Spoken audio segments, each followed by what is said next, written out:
Alright, so it's actually frame.set default close operation. No wonder I couldn't remember it. jframe dot exit on close. And all that does is when you run it and then you click the red X in the top left, when you click this guy up here, that closes the window, but without declaring this set default close operation, then it doesn't shut down your program. So it's just going to be running, but there's going to be no window for it, and then you're going to have to right click on it and tell it to close. But by setting this up, it takes care of that for us. So that's what we're going to do. Alright, so now we have a new window, JFrame. What I want to do is add some buttons. So I'm going to make a little for loop here. For int I equals 0. I less than 10. I plus plus. And all this is saying is we're going to loop through everything inside these curly brackets. We're going to do it over and over again until these conditions are met. This initial condition is saying our variable I is going to be set to 0. And then the second condition after the semicolon is saying keep doing this loop until as long as we're less than 10, keep doing this loop. And then after the loop is over, we have our third condition. So after we run through the loop once, what do? We are going to increment I 1. And I'll explain this by our console.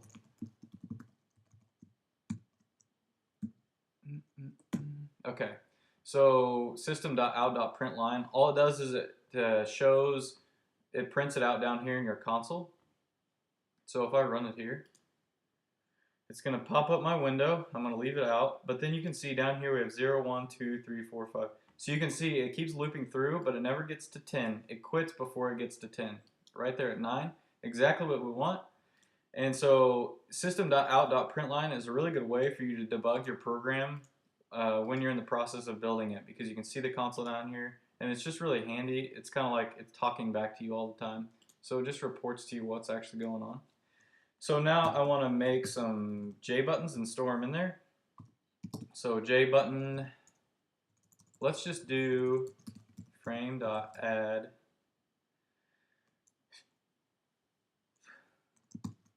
new J button, and we're going to label it with I. Let's see what the problem is here.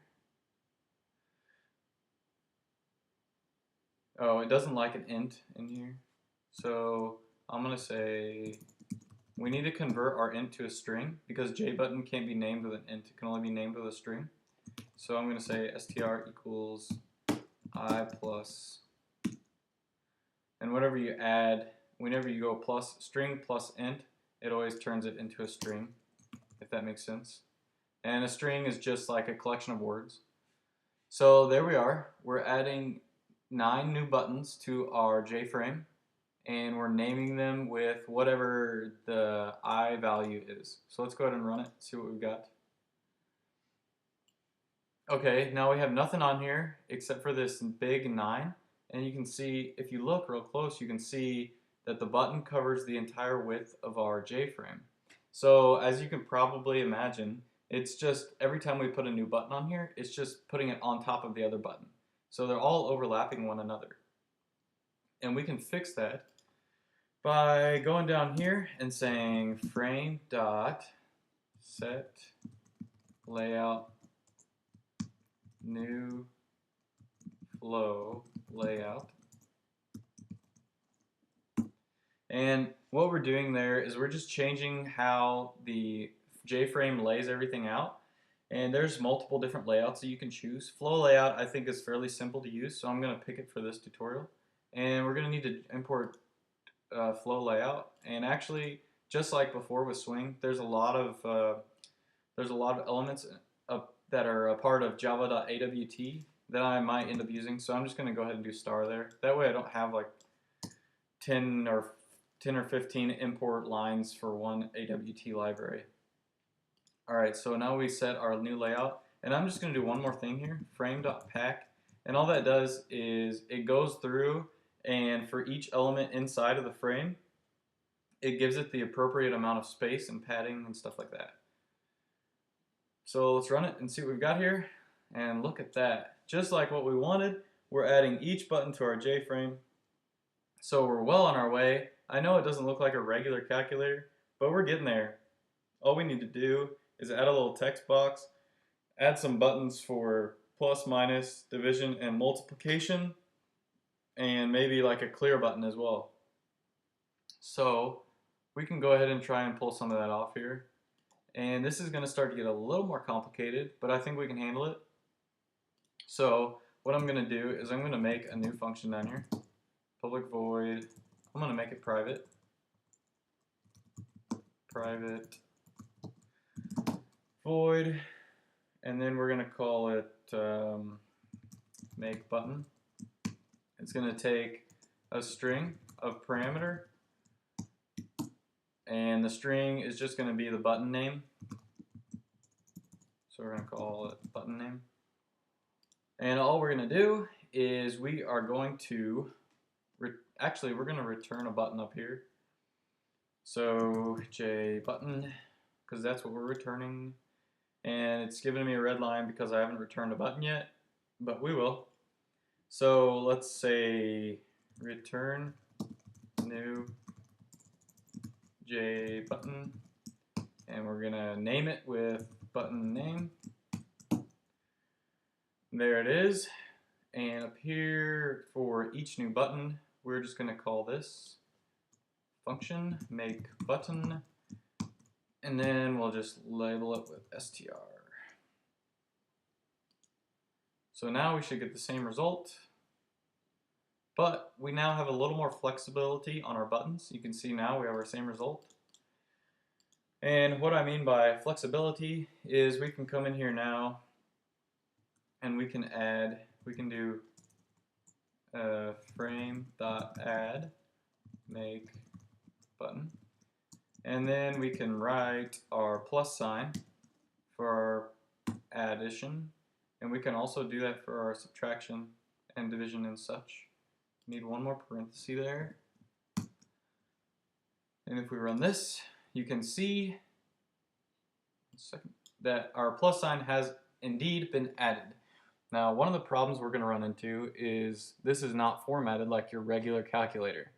And I don't want to waste a lot of time on formatting our calculator because this is going to be simple, and I don't honestly care if it looks like a calculator. As long as it functions correctly and we get the idea, graphical user interfaces are easy to mess with and waste a lot of time on. And yes, it's good to spend a lot of time on that sort of thing, but not in this tutorial. This tutorial is more about functionality and getting it on the board. So I'm going to add the rest of those guys, and I'm just going to copy this. There we go. Minus, divide. Then we'll have a multiplication in there as well. And I want to add one more for equals. And I want to add one more for clear. Alright, let's take a quick look. See what we have. Here it is. We've got all our numbers. We've got our plus, minus, divide, multiply, and clear, and equals. And if you guys are looking at trying to make this look a little prettier and more like a calculator, I think there's one called grid box layout. So instead of using a flow layout, you could use a new, and it's grid bag layout or grid box layout. And anyways, that lets you specify where each add goes. So let's say you add something to your frame, then you could put a comma, and you could do like 0, 0 or something, or 0, 1, and those are the coordinates that it would store each button at. So that's something to look into if you're interested in making it look a little nicer. And one more thing I want to do is I want to add frame.add a new I'm going to make a new JText box here. So I think it's JText field. And if you're wondering how I get that little IntelliSense to pop, all I'm doing is holding down Control and pushing space, and that will always make your IntelliSense pop up. So JText field, I'm just going to call him txt equals new JText field. Oops. And actually, I'm going to change my mind. I'm going to name it a JLabel because I don't really want you to be able to interact with it, or any user to be able to interact with it via keyboard. And we're just going to put like that. There we have a new JLabel, and we're going to add it. And hopefully we'll be able to get it to the point where it covers the whole top side. Okay, so we're not seeing our JLabel here. And let's give it a size. Label dot size. Oops, set size. I think we can pull this off. Nope. Label dot size. Oh, txt. There's my mistake. You know what? I'm used to calling this LBL, so I'm just going to call it LBL. LBL dot. Let's see if there's a set size function in here. There we go. Set size, and what we'll do is we'll make the width 300, and we'll make the height maybe 30, and then we'll add label, not text. Alright, I think we've got it. So it's still not showing up, and we're nearing the end of 11 minutes or 12 minutes, so I don't want to make this too long. What I'm going to do is mess with it and make sure that I can get it to show up next tutorial. But in the meantime, we've got our GUI pretty close, and I think we've come a long way about setting up JFrames, JButtons, and almost JLabels. So what I want to do is go ahead and cut it off here. And if you guys have any comments or questions, please leave them below, and I'll see you guys in the next tutorial. Thanks.